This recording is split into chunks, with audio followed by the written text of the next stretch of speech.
And welcome, folks, to Everything Sixers, a new channel I created to talk about the Philadelphia 76ers, and truly I am ecstatic to get started. Now let's get right into what we'll be talking about today. So, first game of the season, Philadelphia 76ers versus the Boston Celtics. It is the NBA tip-off, and boy, man, it's going to be a game. I think the Celtics now are stacked, obviously bringing back Jason Tatum, and as well as Jaylen Brown, and some of their other young talent. But then, of course, the return of Kyrie Irving and Gordon Hayward is going to be a tough task for the Philadelphia 76ers. But guess what?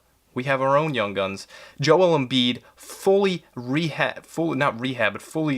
pretty much completed a full summer without any injuries. It was his first time really in 3 years where he wasn't hurt in an offseason, and I saw the work he put in with trainer Drew Hanlon, and I think he's going to have a type of season where he can considerably compete for Defensive Player of the Year like he did last year, but also MVP. He puts in stats like 30 points a night. He could get close to a 30-point per game average this year. I think he's right up there with the best bigs in the league. You got to look at a guy like Anthony Davis, who was able to finish right there in the MVP and Defensive Player of the Year voting. And then you got a guy like Giannis as well, who's going to be right there in the mix.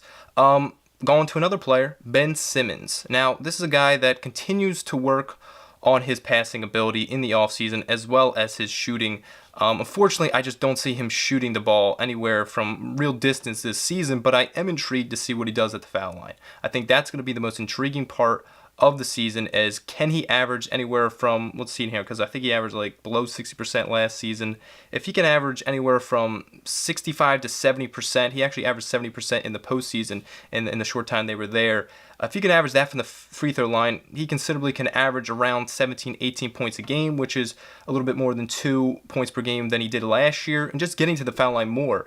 Getting there, making those shots is going to take the other teams, the opposing teams in the league, from them kind of hack-a-shacking him, doing the things that really irritated Sixers fans last year. I remember that one game where he had like 40 foul shots. They just kept fouling him. So him knocking down jump shots as well as free throws is going to considerably help him in the long run. And then look, we got to talk about the one and only Markelle Fultz. That is the big thing right now, is the reality of Markelle Fultz. Can he shoot the basketball? The reality is he worked in this offseason with Drew Hanlon. Like I mentioned before, Drew Hanlon worked out with Joel Embiid. That's how he kind of got introduced to Drew Hanlon, through Joel. They're friends on the team, Markelle and Joel Embiid. And his shot looks better. It definitely looks better. He looks more confident in it. It's a more of a fluid motion, but it's definitely not what it was when he played at Washington. I watched loads of Washington tape, the Washington Huskies, when the Sixers were thinking about drafting him once they moved up. And I loved watching him in college. Obviously, he didn't win a lot of games, but he was able to shoot the ball from pretty much anywhere on the floor. And although he didn't shoot a good percentage from the free throw line in college, he only shot around 65% for the free throw line, he could knock down jumpers at a consistent basis, and his jumper just was more fluid. And unfortunately, ever since really the NBA Summer League, his Summer League, he still could shoot. It changed a little, the jumper, but he still made shots. He still looked like kind of how he looked in college. Ever since then, he just never was the same, I think. And I'm hoping this season that the confidence is pretty much what he needs. Even if the form isn't as well, the confidence is important, because if he's just standing at especially the corner threes, and he's open, he can't dribble the ball and kind of just get scared and want to try to dribble into traffic. Just shoot it. Even if he misses, even if he shoots 25% from three this year, I'd rather him just take those jump shots. It keeps the defense honest. If they start to go in, it'll be intriguing. I remember I was watching Donovan Mitchell last year, and obviously Donovan Mitchell is a crazy, wind up being right there for Rookie of the Year last year. But even when I watched his games, he was shooting a lot of threes early in the season and wasn't going down, but his confidence was key. It was just keep shooting. And I think that's what Markelle has to do, is just keep shooting, just really turning into a J.R. Smith / Nick Young confidence. Not the player, but the confidence. Although, J.R. Smith in his heyday was a hell of a player. But just the confidence of that, of just like, no, unabashed, I'm going to shoot it no matter what. I don't care if it's not going in. I just believe it's going to go in. He needs that confidence really to play across from Ben Simmons, because without a jump shot like that, the backcourt is just in flux with nobody to really shoot a jump shot. And then really onto the outlook of the season and going into tonight's game, I think the Sixers have to really dominate the post. I think that was something that Embiid did a little bit in that Celtics series, but didn't really do enough of. And I think that's what he worked on this offseason, is really just take the ball, dominate in the post, especially now without in the starting lineup, I mean, without Covington really is your main three-point shooter. Dario, off and on, he can knock down jumpers, he can't. But it's going to take Joel this year to really be the key leader in terms of how far this team goes. A lot of people want to talk about Markelle, and obviously if he turns out to be a stud, that's obviously going to help. But Embiid has a chance to win MVP this season. He really does. And it's going to come down to his health, obviously. I mean, that's just the reality of his career. It's going to be, can he stay healthy?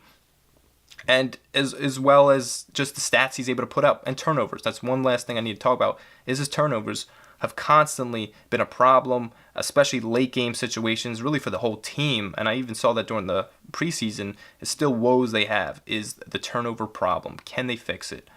But going into tonight, I'm hoping to see a really good game. I think the Sixers have a good chance. Obviously, this is regular season. We're not in that postseason atmosphere, but it definitely is going to be that in Boston. You're going to have ravaged fans. Obviously, they're going to be happy to see the whole team back together. I mean, Gordon Hayward, they signed. He only played that one game when he broke his leg. I mean, I watched that game live against the Cavs last year. It was a gruesome injury. Obviously, he's going to be amped up.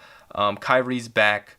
The Sixers are hungry. I think they know that they have to prove a lot. I think everyone has their eyes on the Celtics this year in the Eastern Conference as the team to come out of the East, especially with LeBron now going to the West on the Los Angeles Lakers. Golden State's still the top dog.